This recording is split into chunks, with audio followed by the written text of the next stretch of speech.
کی محمد سے وفا تم نے تو ہم تیرے ہے، یہ جہاں چیز ہے کیا لوح و قلم تیرے ہے۔ اللہم صلی علی محمد النبی الامی وعلی آلہ وسلم تسلیما۔ میرے واجب الاحترام، قابل تعظیم، مکرم، محترم، عظیم دوست، حضرت عیسیٰ علیہ السلام کے سامنے 70,000 کا مجمع لگا ہوا ہے۔ حضرت عیسیٰ علیہ السلام باز فرما رہے ہیں، تعریف کس کی کر رہے ہیں؟ حضرت عیسیٰ علیہ السلام تعریف کر رہے ہیں تو آقا دو جہاں حضرت محمد مصطفیٰ صلی اللہ علیہ وسلم کی تعریف کر رہے ہیں۔ 70,000 کا مجمع لگا ہوا ہے۔ ایک مرتبہ زمین اور آسمان کا تکرار ہو گیا۔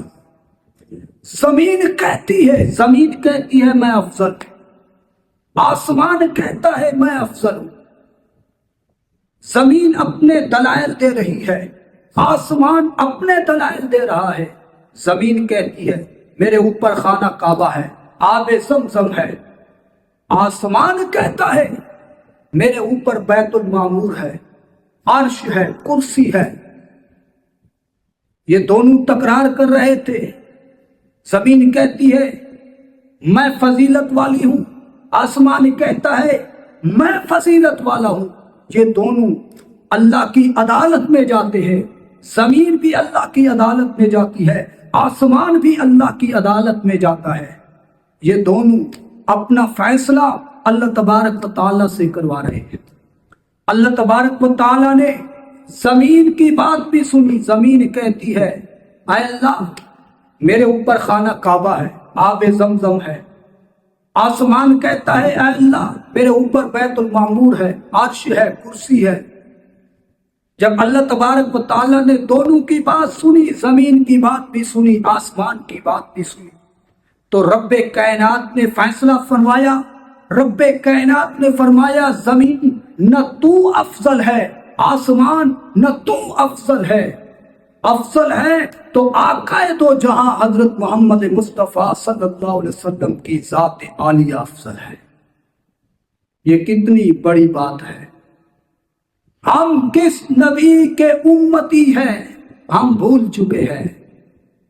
زمین سے بھی میرے آقا افضل ہے، زمین سے بھی میرے آقا افضل ہے، آسمان سے بھی میرے آقا افضل ہے۔ یہ زمین اور آسمان میرے آقا کے لیے بنائے گئے۔ اگر میرے آقا اس دنیا میں تشریف نہ لے آتے، نہ زمین ہوتی نہ آسمان ہوتا، کچھ بھی نہ ہوتا۔ حضرت آدم علیہ السلام اپنے بیٹے حضرت شیس علیہ السلام سے فرماتے ہیں اے بیٹا اگر کوئی مشکل پڑ جائے، یہ نام دیکھ رہا ہے اللہ کے نام کے ساتھ محمد رسول اللہ صلی اللہ علیہ وسلم لکھا ہوا ہے، آپ نے اس محمد کا واسطہ دینا ہے، تمہاری مشکل حل ہو جائے گی۔ بیٹے نے کہا اے ابا بتلا یہ کون شخص ہے جس کے صدقے سے میری مشکل حل ہوگی؟ حضرت آدم علیہ السلام فرماتے ہیں اے بیٹا اگر اس ہستی نے نہ آنا ہوتا تو خدا کی قسم میں بھی نہ ہوتا، تم بھی نہ ہوتا، کوئی چیز نہ ہوتی۔ اگر آقا دو جہاں حضرت محمد مصطفیٰ صلی اللہ علیہ وسلم اس دنیا میں نہ آنا ہوتا تو خدا رب کائنات فرماتے ہیں کہ میں آپ کا خدا ہونا بھی ظاہر نہ کرتا۔ یہ پوری کائنات حضور علیہ السلام کے لیے بنائی گئی ہے۔ ہر پیغمبر یہی دعا مانگتے گئے اے اللہ آخر الزمان حضرت محمد مصطفیٰ صلی اللہ علیہ وسلم کی امت میں سے پیدا فرما دے، نبوت نہ دے، رسالت نہ دے، شریعت نہ دے، کچھ بھی نہ دے، صرف اور صرف آقا دو جہاں حضرت محمد مصطفیٰ صلی اللہ علیہ وسلم کی امت میں سے پیدا فرما دے۔ حضرت موسیٰ علیہ السلام دعا مانگتے ہیں، فرماتے ہیں اللہ نبوت لے لے، لیکن آخر الزمان حضرت محمد مصطفیٰ صلی اللہ علیہ وسلم کی امت میں سے پیدا فرما دے۔ کتابوں میں لکھا ہے کہ خانہ کعبہ کے اندر 300-700 انبیاء کی قبریں موجود ہیں، اور خانہ کعبہ کے ارد گرد کئی ہزار انبیاء علیہ السلام کی قبریں موجود ہیں۔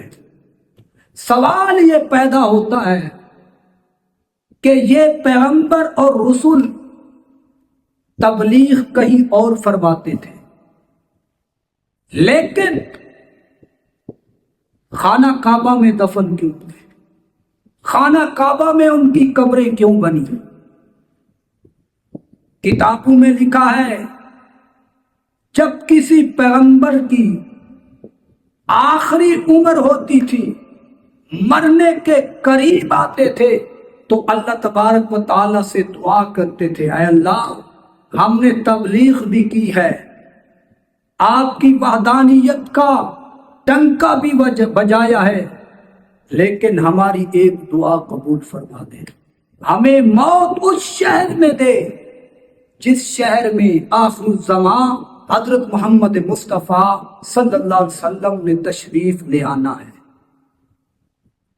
کتابوں میں لکھا ہے کہ ہر پیغمبر کی دعا رب کائنات نے قبول فرمائی ہے، اور وہ پیغمبر فرماتے تھے، وہ نبی فرماتے تھے، ہم آخر الزمان حضرت محمد مصطفیٰ صلی اللہ علیہ وسلم کی امت میں سے پیدا تو نہ ہوئے، لیکن جب آخر الزمان نبی مکے کی گلیوں میں خانہ کعبہ میں چلیں گے تو ہماری قبروں کو ان کے پیر تو لگ جائے گے، ان کی جوتی تو لگ جائے گی۔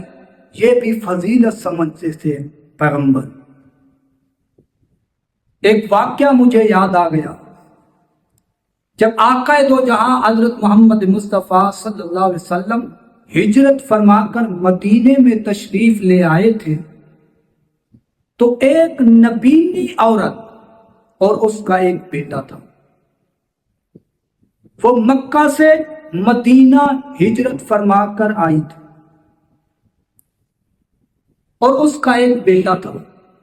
مشرکین مکہ نے بڑا روکا، اے اماں جی آپ نہ جائیں، یہاں ٹھہر جائیں، لیکن اس بوڑھی عورت، اس نبینی عورت نے کہا کہ میں محبوب کے بغیر مکہ میں نہیں رہ سکتی۔ وہ ہجرت فرما کے مدینے میں تشریف لے آئی۔ جب مدینے آئی تو اس کا بیٹا بیمار ہو گیا۔ جب اس کا بیٹا بیمار ہوا تو کچھ دنوں کے بعد اس عورت، نبینی عورت کو اطلاع ملی کہ آپ کا بیٹا فوت ہو چکا ہے۔ صحابہ کرام رضوان اللہ تعالی علیہ مجمعین اس بوڑھی عورت کا ہاتھ پکڑ کر جب چار پائی کے ساتھ لے کر آئے، بیٹے کی میت کے سامنے لے کر آئے، اوپر کپڑا پڑا ہوا ہے۔ وہ نبینی عورت رب کائنات سے فرماتی ہے، اے رب میں نے تیرے لیے مکہ چھوڑ کر آئی ہوں، میں نے تیرے لیے اپنے عزیز و اقارب، اپنے رشتہ دار چھوڑ کر آئی ہوں، مجھے بہت ساری تکلیفیں ملی ہیں، اے رب اور تکلیفیں مجھے برداشت ہے، لیکن میرے بیٹے کا جانا مجھے برداشت نہیں ہے، یہ صدمہ مجھے برداشت نہیں ہے، اے رب میرے بیٹے کو زندہ فرما دے۔ صحابہ کرام رضوان اللہ تعالی علیہ مجمعین فرماتے ہیں، وہ بوڑھی عورت، وہ نبینی عورت دعا کر رہی تھی، اس کا بیٹا زندہ ہو کر بیٹھ گیا۔ کتابوں میں لکھا ہے اس کے بیٹے کی شادی بھی ہوئی اور بچے بھی ہوئے۔ ہمارا یقین رب کائنات سے اٹھ چکا ہے۔ اس نبینی عورت کو یقین تھا کہ میں رب کائنات سے، حضور کے صدقے سے، اللہ تبارک و تعالیٰ سے یہ دعا مانگوں گی، رب کائنات قبول فرمائیں گے۔ ہمیں کوئی حاجت پڑتی ہے تو ہم وڈیروں کے پاس جاتے ہیں، سرداروں کے پاس جاتے ہیں، اگر ہمیں پیسوں کی ضرورت ہو، کسی چیز کی ضرورت ہو تو لوگوں سے مانگتے ہیں۔ کبھی ہم نے یہ سوچا ہے کہ 2 رکعت نماز نفل پڑھ کے، وضو کر کے 2 رکعت نماز نفل پڑھ کے اللہ تبارک و تعالیٰ سے مانگے؟ مسجد میں آ کر رب کائنات سے اپنا سوال رکھیں، اللہ ہمیں اس چیز کی ضرورت ہے، کیا رب کائنات ہمیں نہیں عطا فرمائے گا؟ ہم پھر کہتے ہیں ہمارے گھروں میں پریشانی ہے، جادو ہوا پڑا ہے ہمارے گھروں، پھر ہم جہل پیروں کے پاس جاتے ہیں۔ وہ جہل پیر کیا کہتے ہیں کہ آپ کی بندش ہوئی ہے۔ عورتیں جاتی ہے نا پیروں کے پاس اور کہتی ہے کہ میری اولاد نہیں ہو رہی، پھر وہ جہل پیر کیا کہتا ہے کہ آپ کی بندش ہوئی ہے، کسی نے جادو کیا ہوا ہے۔ اس کا مطلب یہ ہوا نعوذ باللہ اللہ بیٹا بیٹی دینا چاہتا ہے لیکن پیر نے بند کر دیا ہے، جادو کے ذریعے اس کی اولاد بند ہو چکی ہے۔ رب کائنات چاہے یخلق ما یشاء یہب لمن یشاء اناثا ویہب لمن یشاء الذکور، اللہ چاہے جسے بیٹا دے جسے بیٹی دے، یہ اللہ کی مرضی ہے۔ نمرود نے زور لگایا تھا کہ حضرت ابراہیم علیہ السلام پیدا نہ ہو، رب کائنات نے پیدا فرما کے دکھایا یا نہیں دکھایا؟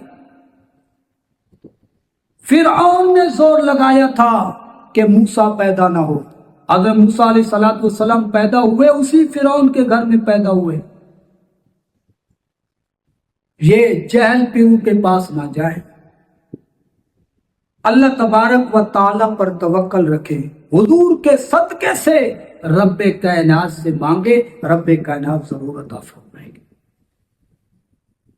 ہم اپنے آپ کو عاشق رسول کہلواتے ہیں، ہم اپنے آپ کو حضور علیہ السلام کا غلام کہلواتے ہیں، لیکن ہمارے اندر غلامی کی تھوڑی سی خوشبو بھی نہیں آتی، عشق مصطفیٰ کی تھوڑی سی خوشبو بھی ہمارے اندر نہیں آتی، محسوس بھی نہیں ہوتی۔ ہم صرف اور صرف ربیع الاول کے مہینے میں عاشق رسول بن جاتے ہیں، گھر میں ایک آدھی محفل کروا لیتے، ہم یہ سمجھ لیتے ہیں کہ سال بھر کا فریضہ ادا ہو چکا ہے۔ میلاد تب بنائیں کہ ہمارے اندر عشق مصطفیٰ، پورا سال عشق مصطفیٰ رہے۔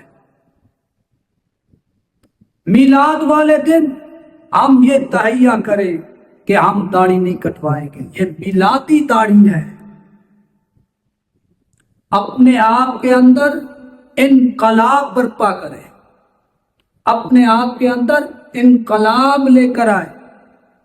حضور علیہ السلام فرماتے ہیں پانی میں، دودھ میں پانی نہیں ڈالنا، لیکن ہم ڈال دیں۔ حضور علیہ السلام فرماتے ہیں ناپ تول میں ڈنڈی نہ مارے، ہم ڈنڈی مارے۔ 2 نمبر کام ہم کر رہے ہیں، پھر ہم کہتے ہیں ہم عاشق رسول ہیں۔ کی محمد سے وفا تم نے تو ہم تیرے ہیں، یہ جہاں چیز ہے کیا لوح و قلم تیرے ہے، وما علینا الا البلاغ۔